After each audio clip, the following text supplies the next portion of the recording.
Hello, everyone, and welcome to the 16th session of Microsoft NextGen Heroes. Today, with the topic of From Local Prototype to Enterprise AI, take your AI app to production on Azure.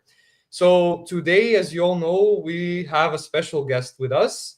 And this special guest is a person who is definitely in love with Azure, has more than 30 Azure certificates in different fields, and also loves doing his job properly. So believe me, today's session will be not only about theoretical stuff for Azure, but will be mostly practical. So we'll see how you can deploy your local prototype and for it to become an enterprise AI solution with just very few simple steps.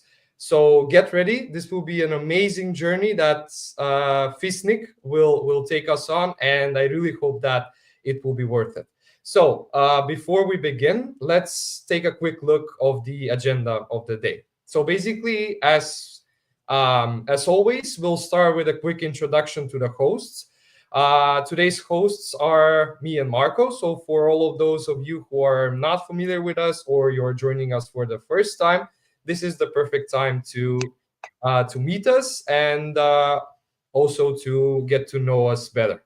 Then Marco will explain to you some interesting facts about Microsoft Learn, how you can use the platform, and what's new in this amazing platform that Microsoft has designed years back, but it's just simply becoming even more powerful day by day with a lot of new content, a lot of new learning rooms, and also a lot of new communities that you can be a part of. Finally, your most precious moments is our special guest, of course.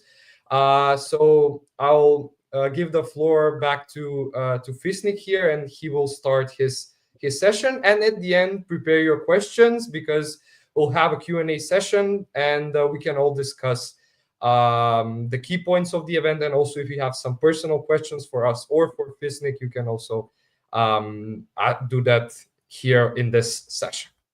So a little bit about me. Hello everyone again. My name is Bojan Ivanovski. I'm a graduate software engineer and now a master's student in AI and big data at Barcelona Technology School. I'm also part of the Microsoft Learn Student Ambassadors program, a program which allows me to spread tech vibes everywhere we go. Together with Nicholas, Marco, and me, we've built the Microsoft NextGen Heroes community, which is a part of the Microsoft Zero to Hero community.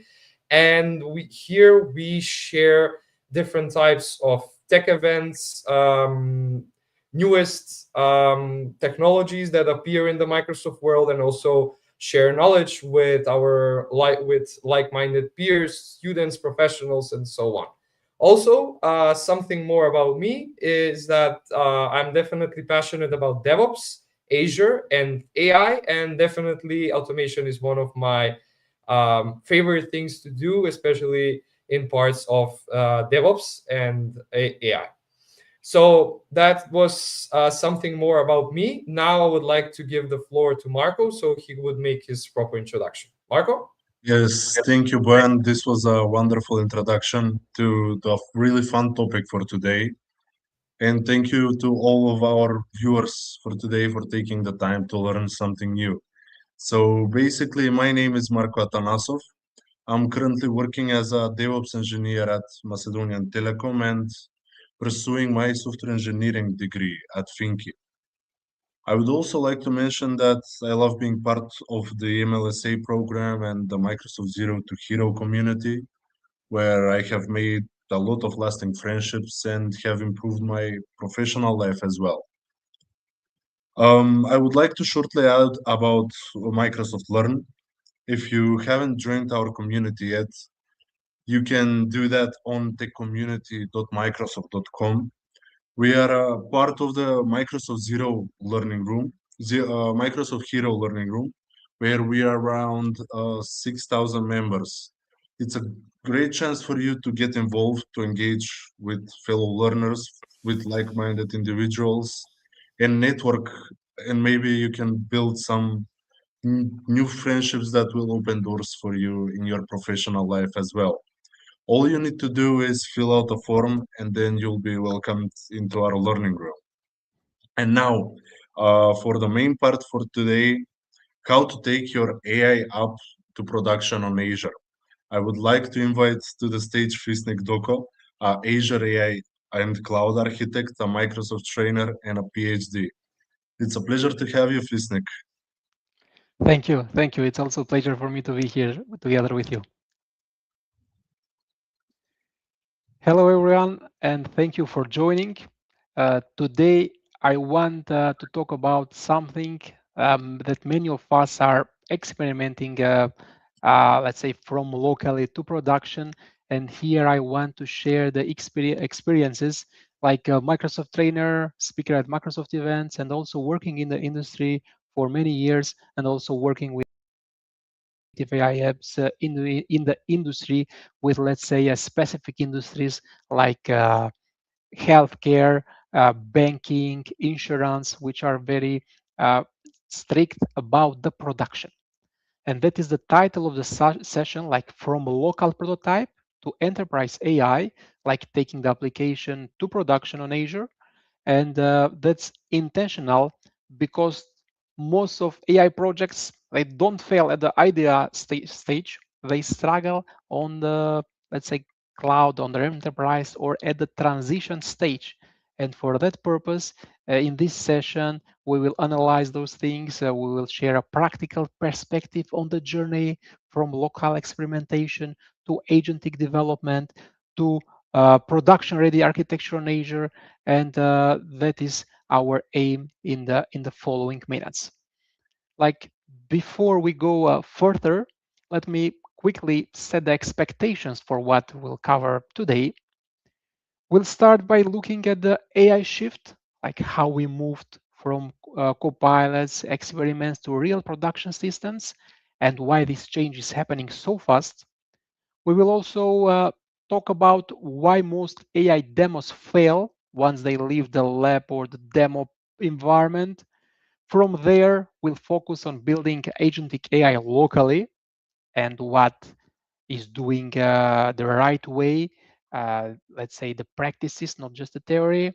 And then what naturally leads to the first wall most hit, like scaling from a single laptop, or uh, the customers are testing like many customers and then we struggle. Also, we will see design production ready AI on Azure. And then finally, more time about securing, governing, operating all that, and some cost analysis for going to production. When we talk about AI today, it's important to understand that this is not a gradual change, but it's a shift, because AI is reshaping our world right now, and that happens not in years, not in months, but already happening around us. What's different this time? It's not just a better algorithms or more data, but it's the fact that AI has become accessible through natural language, and we can talk to systems, reason with them, and even ask them to act on our behalf.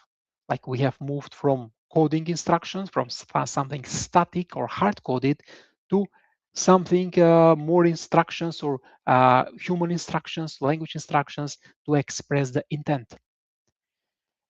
AI is not just a cost center or an experimental innovation lab project. Like, it's becoming a strategic differentiator, and organizations are using AI to move faster, to automate decisions, to improve customer experience, and to redesign how work actually gets done.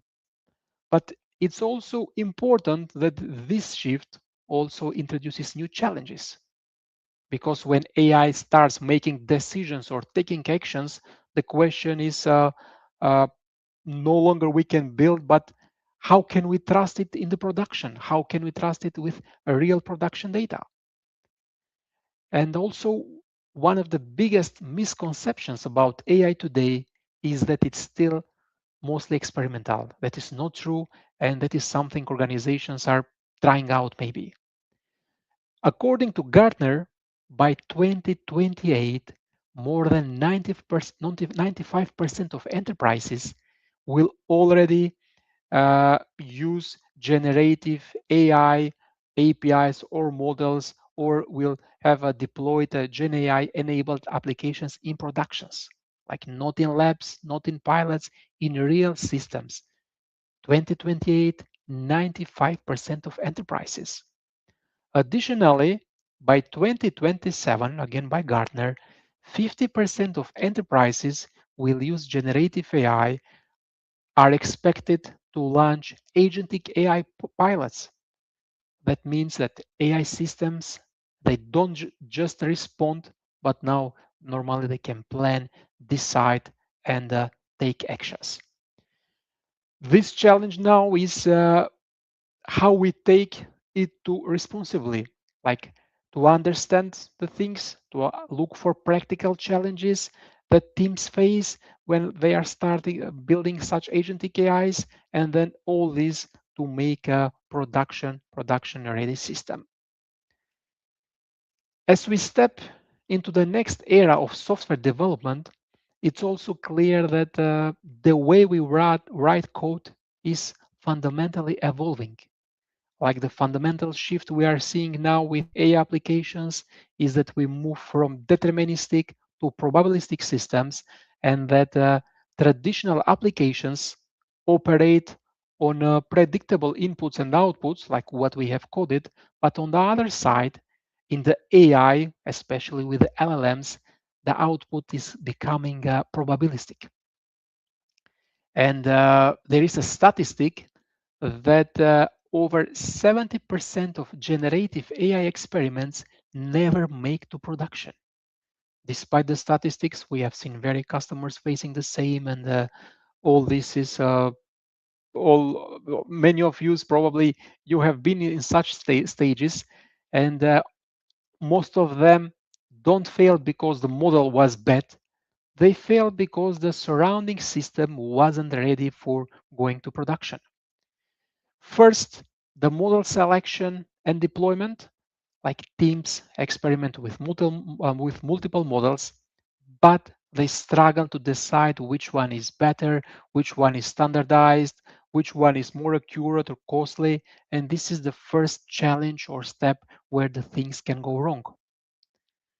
Then complex workflows, like as soon as you move from a single model, from a single prompt, you introduce multiple step logic, multiple tools, retries, and branching without structure.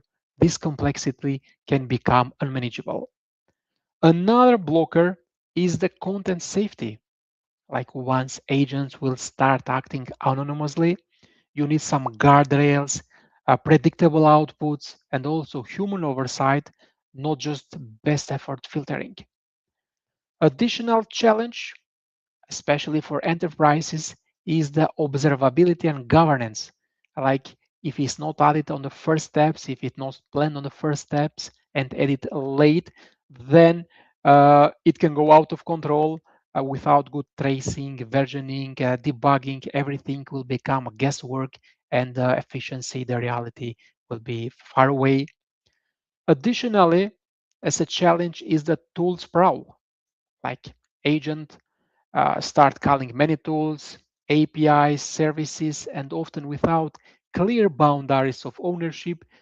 This risk can make systems harder to reason about the same.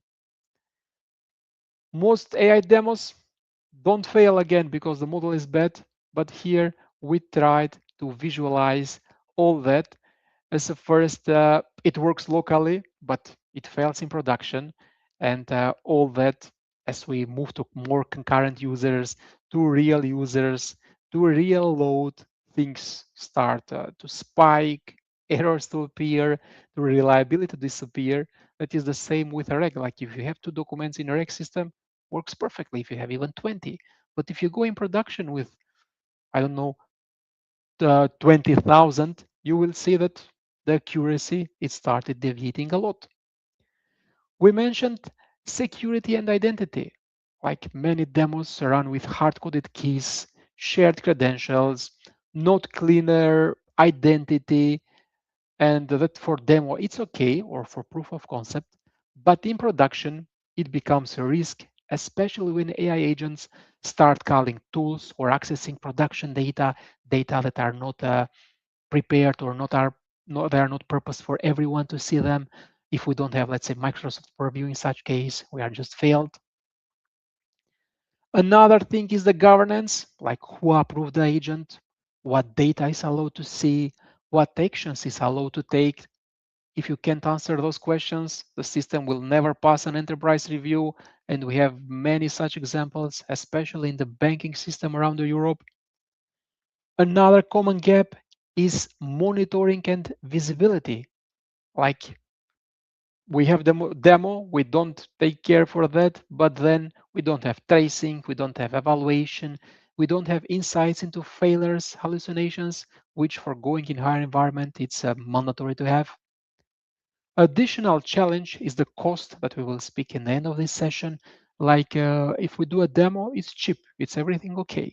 But if we go in production with, again, speaking about environments with tens, hundreds, thousands of users, we can have latency. The cost can go out of control, and for that, we'll check in the last slides. Like by default, AI doesn't fail at production because it's too advanced, but it fails because it's treated like a demo for too long time, and then at the end we will not be prepared for production. When people start building AI apps or agents, one of the first thing they ask is, okay, where do I start? And the honest answer is there is more than one way to do it. And even Microsoft today offers different paths depending on who are you and what you are trying to build. At one end, we have the Azure AI Foundry or Microsoft Foundry. This is where we build, run more complicated, more complete, more end-to-end and production-ready things. But on the other side, we have even Copilot Studio, like a low-code, no-code, where we can build some agents. But again, later we can see some issues which we cannot cover or control here. And maybe we will spend some time later. We will come back again to a pro code solution like with Visual Studio Code using the frameworks of Microsoft or even the open source frameworks. Additionally, if you are Teams user, you want Teams app, or if you are Microsoft 365 user or developer, there is a way to use Microsoft 365 API, copilots there, and the other things. It means we can start locally for sure, and which path to choose. By default, as developers, we will choose the AI Foundry path, and the easiest one is in Visual Studio Code to use the extensions for AI Toolkit, Microsoft Foundry, and then we can start building locally, then moving to the cloud. And that is also visualized here in this slide.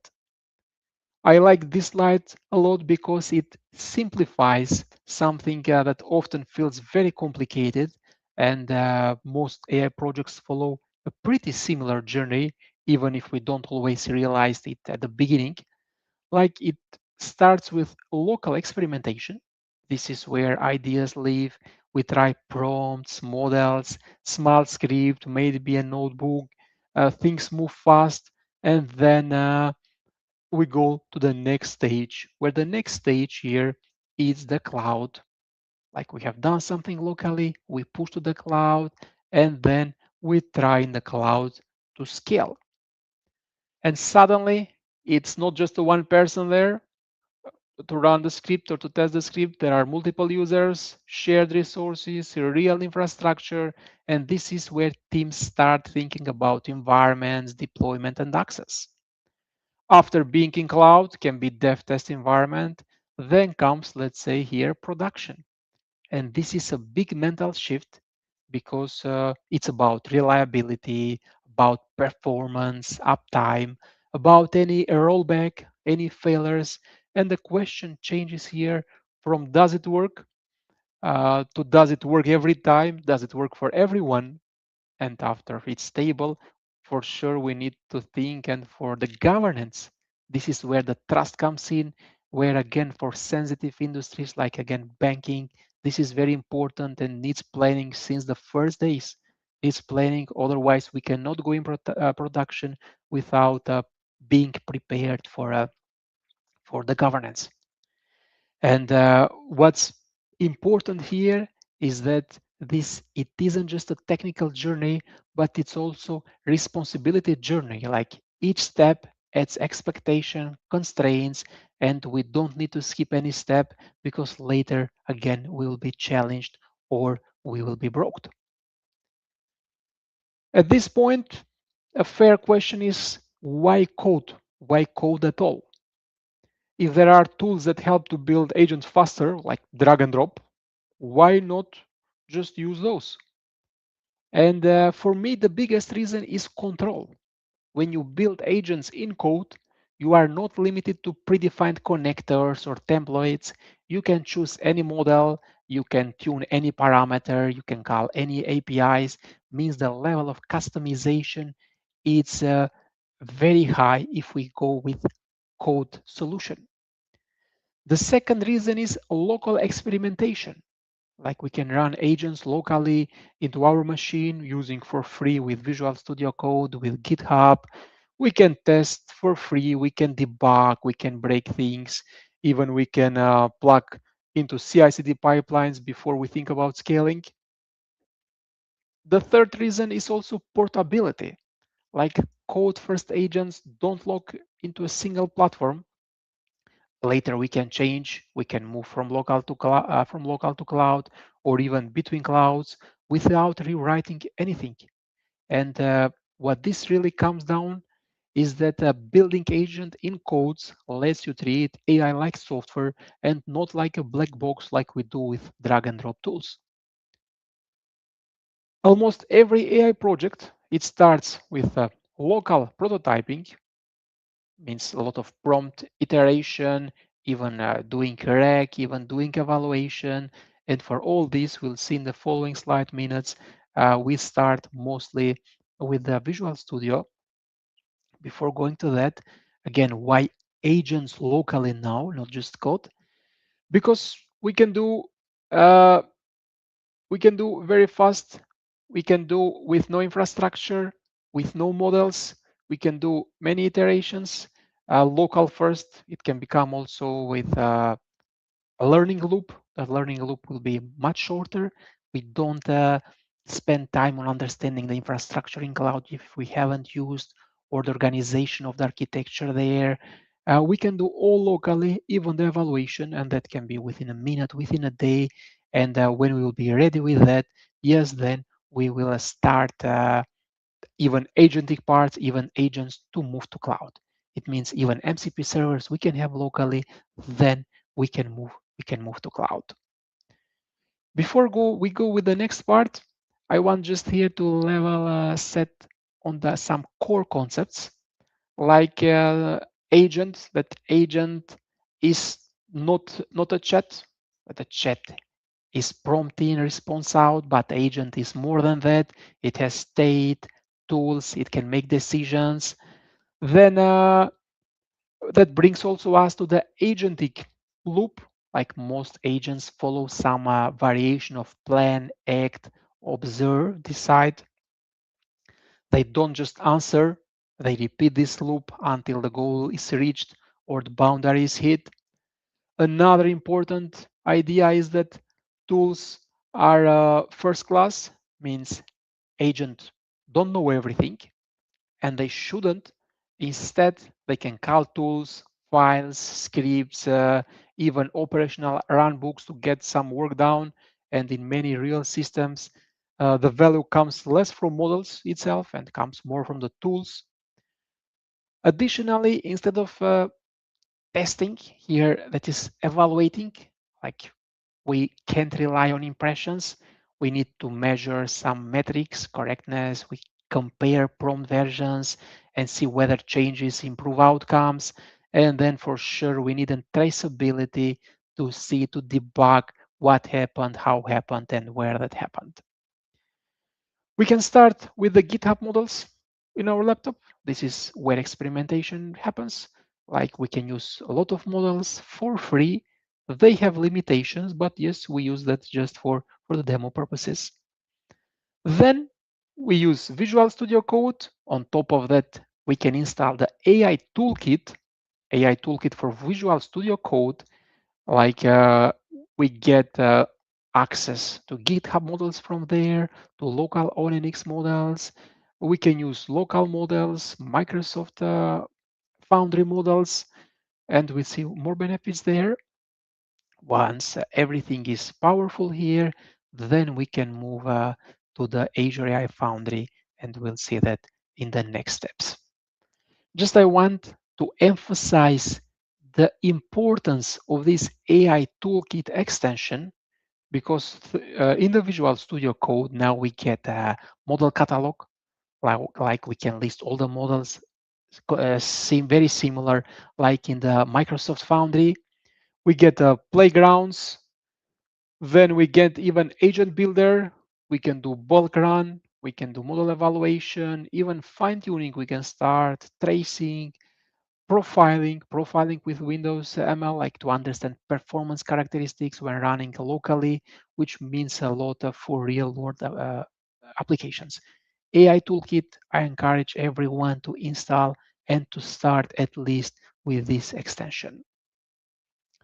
Some other core technical capabilities, like even here we can start with prompt, with agent design. We can do that directly in the Visual Studio. We can integrate with tools, with MCP servers, like we can start our MCP servers here. We can build or we can connect to public one. We can do the testing, debugging, everything to stay here, everything with local traces. And then when ready, we can continue to next step. And finally, when we are happy locally, then we can, or once the agents will behave as expected, then we can move to production by using the GitHub Copilot and the next features that we will mention here. But an important reality here, or this is the moment where most AI projects change or break, and like everything works perfectly on a laptop, but the agent behaves well, looks good, that's okay. Suddenly, you don't have one user anymore, like you have many.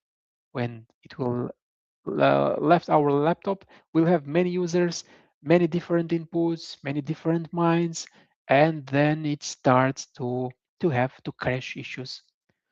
You also introduce shared state, like agent will need memory, will need context, maybe long running.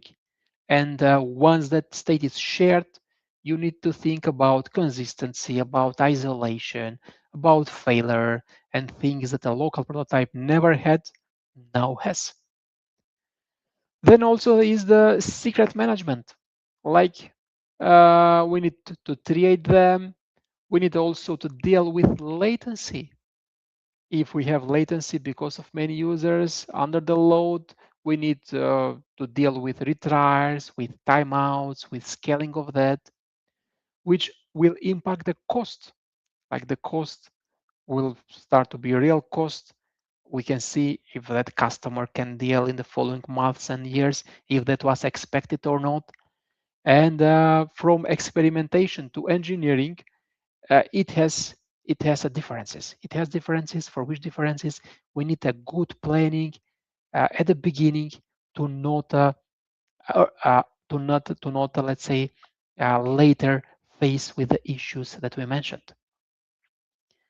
We have here visualized how local development maps cleanly to cloud deployment without changing your agent. Like on left, we have locally the tools that we mentioned, everything in Visual Studio, even MCP servers, tool integrations. And then when we are ready, we move to cloud, so Azure resources that we can use, and also to leverage the AI Foundry or the Microsoft Foundry. What changes here? It's not the agent, it's the environment. Like in cloud, we add identity to agents. We add access control. We add monitoring, cost management, governance, and also the prompt, the tools, the agent logic we validated locally, it moves forward unchanged. Like this is the benefit of a local first approach. Like we don't rewrite the agent for production, we just promote it. And then local development is more about speed, learning, testing, if this will have good results. And then cloud deployment, it's about scaling, reliability, and this workflow gives you both without forcing you to choose too early for something that you are not sure if will be accepted or not. When we move to production, AI stops being just a model and becomes a part of an application architecture. And at the top, we can have even client layer. This could be a web app, API, or something like Copilot. And this is where the users will interact with the system. Then we can have any application layer. This is where business logic sits. It handles requests, rules, decides when and how AI is used. It's also critical step because it keeps AI from being called directly by users. Then we have an AI orchestration. This is where agent lives, planning, tools, calling, guardrails, all that happens here. And underneath that, we can have a model grounding, data sources, databases, and coming up to the identity and networking, which enforces who can call, where can go, what can read, what data can show to which user.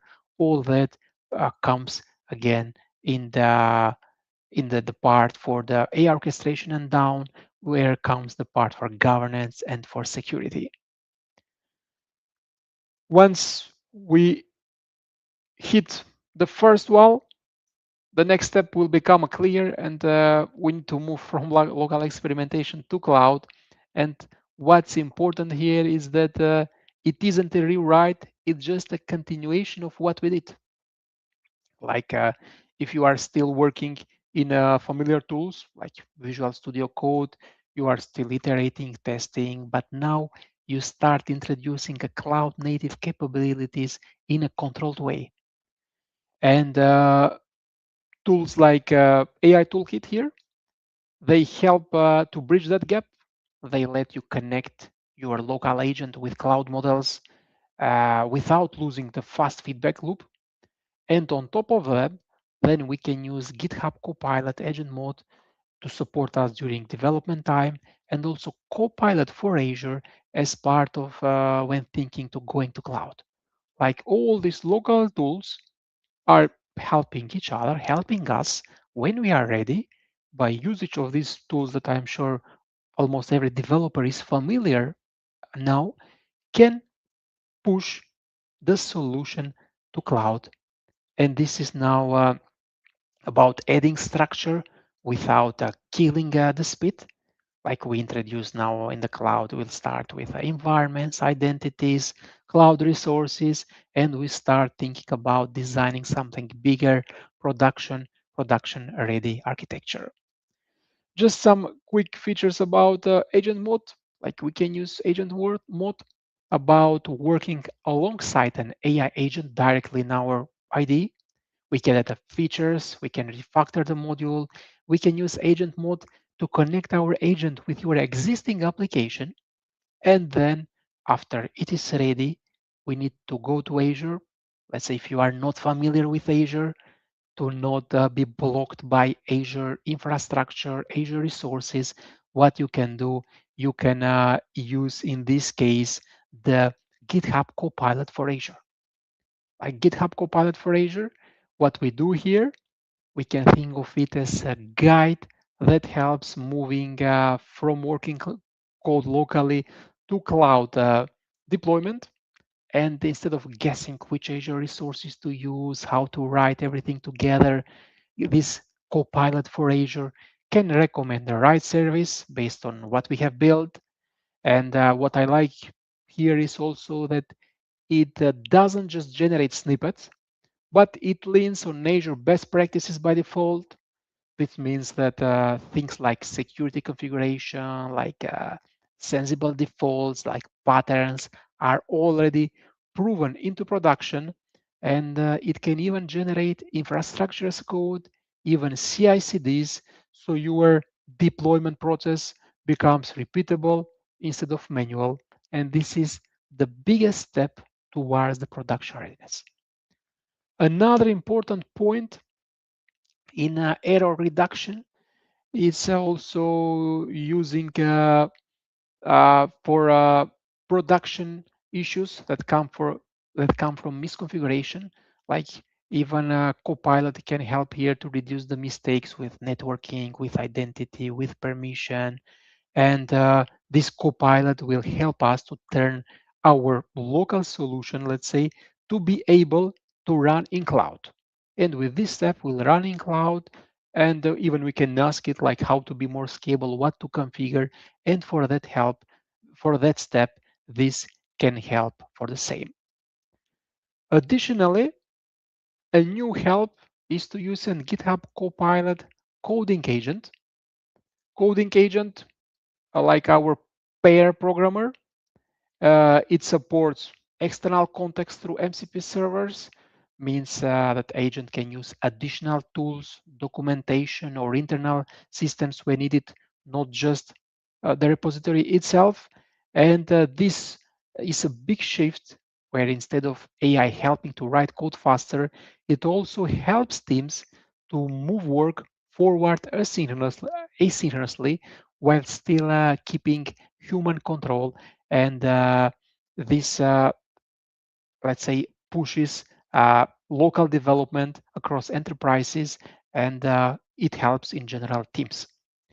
And with this step, let's say we are in cloud, we are scalable with infrastructure, but we are not sure about security, about governance, about mandatory things that big companies must be compliant, must rely on these configurations that are coming in the following slides. And before starting with these, let's say, pillars, I want just briefly to open the teams where here we have the here we have extensions, AI toolkit that I mentioned. Additionally, we can have Microsoft Foundry. We can have even Microsoft 365 agent toolkits where we can build here application, we can build agent app. It tasks us like if we want agent, custom engine, we can go like step by step. It directs everything us. Very powerful and very easy nowadays to start with these things. Again, we mentioned a lot of ways to start, but recommended to go with the AI toolkit. In the AI toolkit, we can have models which can be from a GitHub, models which can be from a GitHub. And with those models, we have a playground here, where in the playground, we can test them. We can test them. Additionally, we can connect to Microsoft Foundry. We can have a local, despite we can have an agents, MCP tools, and I can go here in the model catalog. Let's say you don't know what we have available. We can go here. We can choose I want hosted by GitHub, and then we have all those. We can deploy deploy a model. It will be appear there. We can try in playground. We can compare with other model, and despite that, we have here in the agent builder, like we can start locally with the agent. We can define which model we will use. We can define the instructions. If we don't know how to write well instructions, we can help here, the help for generate, like I am a traveler. I want agent for helping me with new cities or new locations. Generate.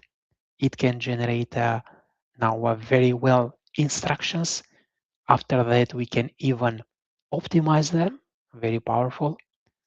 We can even optimize them after we have written, we have improving. From here, like no Azure, nothing, we can go to use tools. We can use custom tools or we can use MCP tools. We can have MCP tools from locally. We can start them before. We can connect here. We can add variables in the instructions. We even can make a multi-agent workflow. We can connect agent with agent, and we can say if you need location details, use this agent, or if you need the navigation something, and all that we can save locally. We can test here. Once ready, we can get the code. It asks how we want the code. We want through agent framework, Python. Okay, we have the code. We just save it as a Python file. We can run. We can use then a Copilot agent to help us to integrate into your existing application, into our existing application. If we are happy, well, for sure, after many iterations, we'll need here to update to change things. Then we can use again in the Copilot, we'll use the Azure, GitHub Copilot for Azure, like suggest me where to deploy, which resources to use, create me infrastructure as code, Terraform, Bicep, create me the pipeline with these stages. It all can be done here. And let's say we developed some demo, we pushed into Azure, and again, we are in this stage. We are in Azure, but we are not secure, not monitored, and not governance in place. Without that, we are blocked. And here I want to introduce the overall framework that it's proven that it's used into enterprise companies that we successfully have gone in production by using the combination of these layers. And in every layer, we have many features that we enable or provide there. At foundation, we start here with the data governance protection. We'll see the details. Then we introduce their identity for humans and agents because it cannot be anonymous. Then safety system and guardrails like controlling, ensuring inputs, outputs within ethical, acceptable ranges.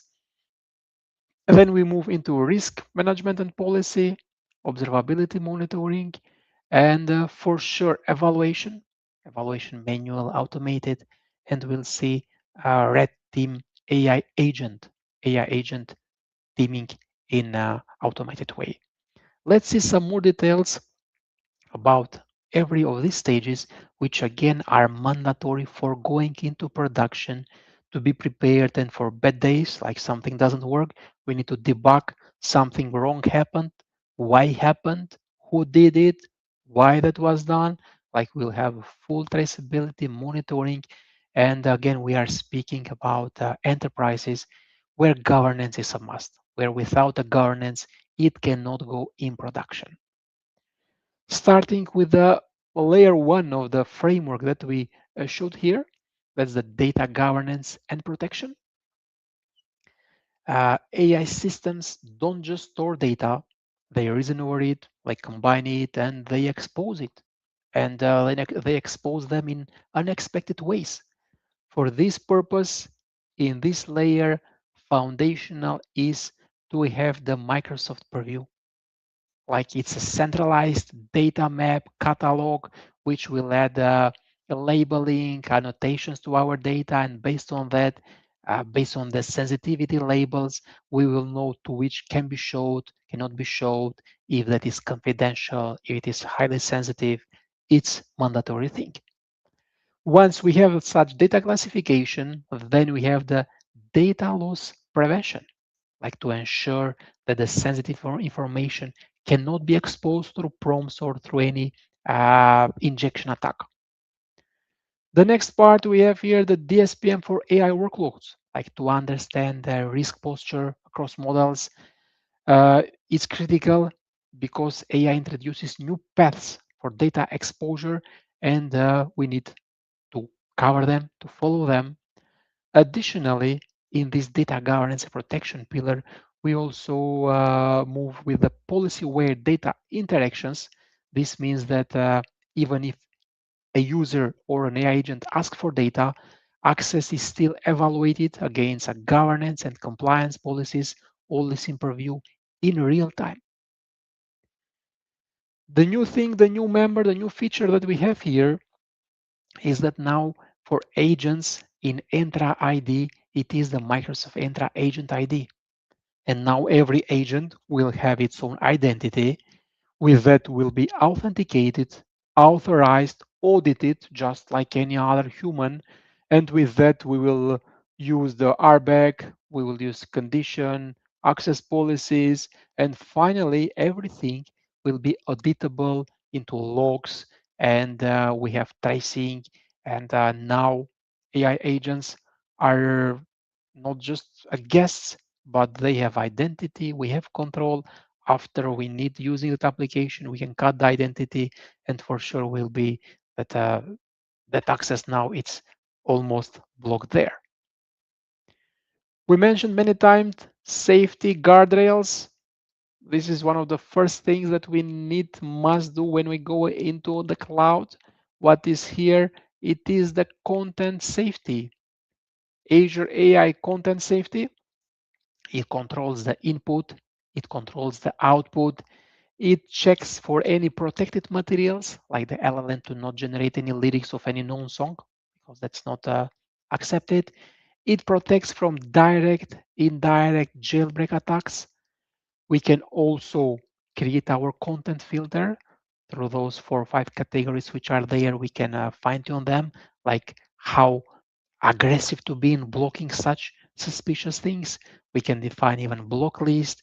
All those keywords can be blocked, and with this, safety of using our agent will be in production ready. Like it has the best intelligence at the moment for controlling and protecting us through the prompt shields.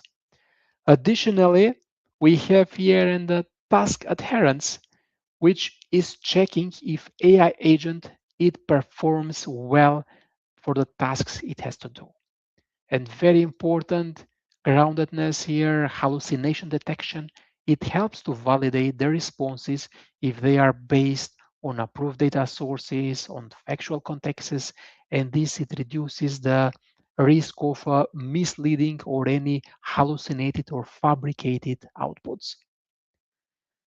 The next pillar, it's about risk management and policy enforcement. Here, organizations usually already have policies around data usage, around security, compliance, and the challenge with AI is making sure that those policies don't stay as documents, but they are actually enforced by the system. And here we have organizational usage AI policies, like how AI can be used for which scenarios, also responsible AI guidance, like if uh, we are aligned with ethical principles such as fairness, transparency, accountability, also compliance and audit, like especially for regulated industries, to have audit trails that evidence that policies are followed and not just there. Also, threat modeling, like agents can become as autonomous, but now we have threat scenarios that must be identified and mitigated early. And also, finally, here in this layer, we suggest we use the AI safety system to enterprise control to ensure that any policy violations can trigger alert, restrictions, or any remediate actions. And with this, governance is enforced, is auditable, and it's already everything in place maximum as it can be here. Scrolling to the two last pillars of the proposed and used framework for security and governance, we have observability and monitoring, like, and this with the part for security, content safety that we mentioned are the first thing that we do, and we have to do in Microsoft Foundry, like centralizing tracing, including span logs, latency metrics, also uh, checking, understanding the request, how they flow from user to model to agent, having a performance dashboards about real-time insights into response time, into system health. Also, observability plays a key role into cost governance, also checking the model usage insights, and all this we can integrate with Azure Monitor. In Azure Monitor, we can see this even in dashboards. We can see this metrics and how existing enterprise monitoring systems use them, show them, and can respond to them with the alerting in place. And the last, but not last important, is here the evaluation part. Like evaluation starts even from when being in the Visual Studio Code, in this case, in the AI toolkit. We can do manual evaluation, automated model scoring, and evaluation. It's not just a one time. It must be through pipeline. It must be I would say for lifetime doing evaluation, we need to define how often we'll do. Also there we can use data set driven evaluation for enterprise use cases and validating behavior under realistic conditions, and also having a human in the loop, also benchmarking all these via test scripts, and allowing even teams to compare these models, the prompts, if new models comes, if they are behaving better. And just the key question is here, like what evaluation and where we will do, for sure in lower environments to test new models, but and in production, we need evaluation to see if the system is shifting or it's not shifting and working well. And yes, the last and the final here in the framework is the Red Team AI agent. Before this agent, before until some months, uh, companies were recommended to have a red team, AI red team in the company. Even Microsoft, it has the team from 2018. It means a team of interdisciplinary, skilled people who are trying to hack, to, let's say, attack the AI system. And now there is no need to have tens of people in the team, because there is an agent, a red team AI agent, which now can enable continuous automated testing to models, agents, and instead of waiting for any incident, this can actively try to break our system. Like this can work continuously, automated. It's integrating the Pirate, the Python tool available was open source in the Microsoft GitHub, and it's trying to simulate attacks to include common real techniques such as jailbreaking, data leakage, and also other attacks. And finally, with this type of let's say operational testing, we can be more safe, more ensure that the findings from red teaming will be feedback into governance, safety controls, and with this will create a closed feedback loop to be sure that everything is in place, tested, saved, and corrected, fixed the bugs that we had previously. We had at conferences, especially in the last 2 years, we had very real questions about real scenarios by different teams, companies, like the cost is too high, or we have a lot of latency, or we bought a PTU, but it's, let's say, too expensive. And yes, here comes the decision about latency, capacity, token usage model selection. Depending on the customer, if customer cannot wait on latency, if it is something, let's say, real time, very important to have a guaranteed latency, then we must go through provision throughput units. For PTU, it's like a reserved instance. We buy a reserved instance. It is just ours. That capacity means we have a assigned latency, we have a predictable throughput, and this reserved capacity we can buy for a longer period, can be even in months or year. Then it will be much cheaper. But before buying for 1 year, this PTU is new abstract metric. We don't know how much PTU we need to work well. For that purpose, we highly recommend to use PTU for some hours. We can pay them for hours, it's more expensive, but in that way, in Azure Monitor, we'll see the load, we'll see the latency, and once we know like where we are, based on that number, we can buy PTU for a longer time. If we don't have PTU, we have customers, hundreds of customers that are using our system. For sure, they will face a latency, and that latency will be unpredictable. Why? Because they use some shared resources, some shared capacity of the model. And if it is used that model in that region too much, like too much load, then will be a latency and that can make irritations to the customers. That's why it's very important, even when talking about production, even in those sales speeches, to be clarified this thing that, hey, this is AI. By default, you pay as you use, but you will have a latency, and that latency is not predictable. And then also we need some calculation like how many tokens we will use, and that in normally impacts a lot. And we can provide to the as option to the customer that, hey, there isn't PTU. If you want these Azure AI models, the PTU for sure will save you, but normally it will come and with some budget in it. We have here and one checklist that I recommend before any agent reaches real users. Like I want to leave here with this simple production readiness checklist. And this is the difference between a cool demo and a system that can actually trust and stay in production. Like start with agent behavior.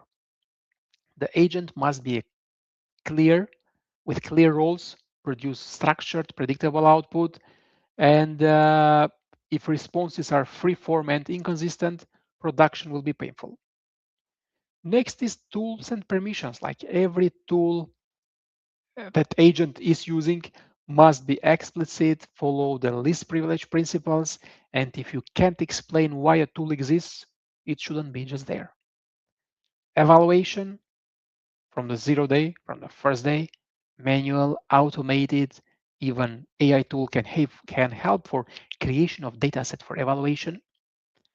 Observability means tracing by default on, even while you are in Visual Studio Code, you can enable tracing. Then safety and governance, this come next after going in Azure. Then we put the guardrails, the filters, auditing, and additionally deployment and cost, like separate environments will have rate limits. We need a cost control and to ensure that agents can scale safely. Like if you can check all these boxes locally, then production becomes just a promotion, not a risk. And the tools like GitHub Copilot agent and a Copilot for Azure can help you even without a knowledge for Azure to go to move from local to the production one. And this was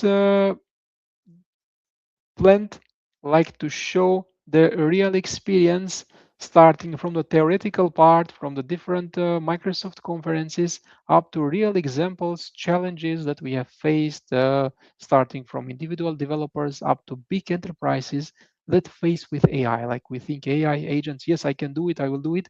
But if you don't have the culture of enterprise, security governance for production, then just don't start with it. And for sure you will fail.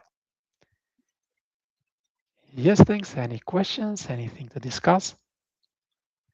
Thank you, Fisnik, again for this wonderful presentation and also going in depth in this topic. It's for me, it's really intriguing how Azure is evolving, and especially with this agent mode from GitHub Copilot and all those extensions that simply make our life easier, I would say. And also for students and people who are just starting this career, I think it will be one big benefit for them, to try out all these tools and toolkits, and make their life a lot easier than it was before. um, so I have one question in regarding the problems that appear when the app hits production, let's say. So from your experience, what's the first thing that usually breaks when you're moving from a local prototype to a scalable Azure deployment? Yes, as a first, we have dealt with let's say latency, which on the user means just they expect like a real time. Despite latency, when we go in environment, let's say we have been in dev, when we go in test where the customers will start testing, they have more data, and the results are deviating, are becoming slowly, let's say, not very accurate. We do a lot of evaluation there to be sure. Despite that, the data that we receive for using in the AI systems are not very clean, not very prepared. And when speaking again, going directly to banks, uh, their first question is integration with Microsoft Purview, like they have must it, and they ask first that we want Microsoft Purview everything to be by that, otherwise we not cannot continue. That is like mandatory. I see everywhere, and even those organizations that don't have Microsoft Purview, they are first investing in Purview, then to continue with agents. Otherwise, they don't accept this risk to have agents, and the agent to pick some data which are confidential to show to someone else which are not intended. They are they are they are knowing that problem, and they are stopping there in the preview part. So as I understood, it's mostly depends on the company, and also depends on what kind of problem may arise when you deploy Correct. this local prototype to Azure. Yeah, it's Correct. a really good insight. It's also a very professional one from your experience when working with this stuff. So I would also like to give some minutes to Marco. So if he Yeah, has any questions, and also to the public, then. I was really fascinated. I didn't know this existed. The AI agent red teaming and checking the security of the AI agent that goes into production. My question is, what tests should the AI agent that you put in production, what tests should it pass before it's considered safe enough, or it has safe enough guardrails and that sort of stuff? When does one company Yes, decide yes. that? I want just to zoom out.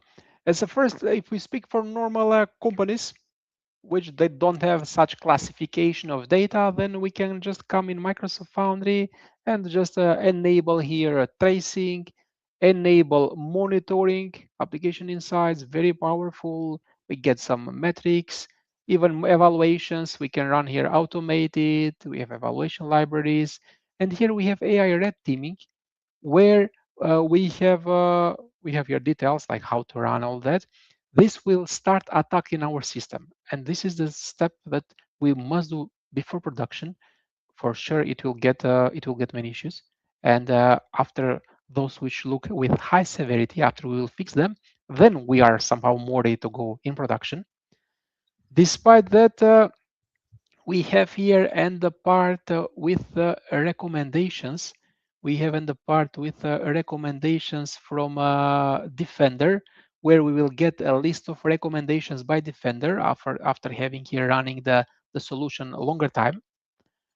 And another for the enterprises we discussed before some minutes. Here we have, let's say, the part where we can connect those dots, like connecting with Purview, connecting with the collaborators like Credo AI, Sidot for strengthening all that, and the Entra ID here for Entra ID agents. Again, coming back to Marco's question, evaluation. Evaluation to be very helpful, but must pass very successful with a good quality and accuracy. And then Additionally, red teaming, if this will pass okay, if we are covered, then somehow for normal organizations with no sensitivity labeling, it's okay to go in production. And all Understood. this is in Microsoft Foundry. All this in Microsoft Foundry. And as we said, even from Visual Studio Code, we have here Microsoft Foundry extension where we can connect with all those. Even we have here AI Toolkit, where in the AI Toolkit, we have and here the part for evaluation. We can add evaluation. After adding evaluation, we get here help like what evaluation we want to do. We can select. It can generate data for us. It's very powerful just staying here. And especially now, I can say it's uncomparable easy to previously, to not say before some years, some months, because now even you don't know anything for AI agents, you can just come into Visual Studio Code, and here you can start even building and you can start building new agents with the agent builder. You can start even building here new workflows, building MCP servers. Also, Copilot has now help. And for the agent to work in AI Agent Expert, you can switch AI Agent Expert. You can ask it to create for you an AI agent for you just by typing words. Like it's more easier than ever. Just we need a good energy, positive energy to start using, leveraging, trying these features that are uncomparable, easier than some months ago, and to not say years. Wonderful. Thank you for the broad answer. We have a question from the public, from Eric. He's asking, what are the best practices to control hallucination on production agents? What do you think? Uh, Yes, for the hallucination, we mentioned in those pillars that we used there, we used a groundedness detection if we have such a reg solution. Otherwise, we use the task adherence where we check if the agent does the work it has to do. It does well what was supposed to do or it doesn't well with task adherence and groundedness detection. Wonderful. Yes. Do you have any more questions from the viewers? Or maybe Boyan, something else that you can add to this? Well, what I can say is I'm fascinated with the with timing of how these events occur with all these new toolkits that just appear every day, and I personally I just cannot keep track of them because there's so many, and you know the documentation is also pretty much new, and you need to kind of get over it and then start exploring the tool. But yeah, everything that Fisnik said on this event is really valuable, and I think and I encourage you all to rewatch the session again, get the key points, and also try this in practice, because really it can help you simply make your life easier, and also help you do things that you were doing manually, now just doing it with few clicks, or doing it with an AI agent, as we saw the in the last couple of minutes. So yeah, I mean, if I need to summarize it with one word, it will be extraordinary. Yeah, exactly. We need to stay on top of the newest stuff and newest innovations in AI and AI tools. Me and Brian have learned a lot just by listening to our speakers. They have the knowledge of the newest stuff, the best tech, the new guys in town. So we are definitely going to rewatch this video again and utilize most of the tools that Fisnik presented and the workflows that he taught us. So yeah, if there aren't any more questions, I would like to thank Fisnik for his presence today, for teaching us something new and sharing his knowledge with us. Thank you for the viewers for joining us today for another great session. Was the 16th session. And it's a pleasure doing this and learning alongside you guys. And we'll see you next month. Am I right, Boyan? Yep, exactly. We're preparing something interesting. So watch out your LinkedIn news. There will be something very interesting coming up very, very soon. So be prepared and see you next month. Bye. Bye. Thank you. Bye bye.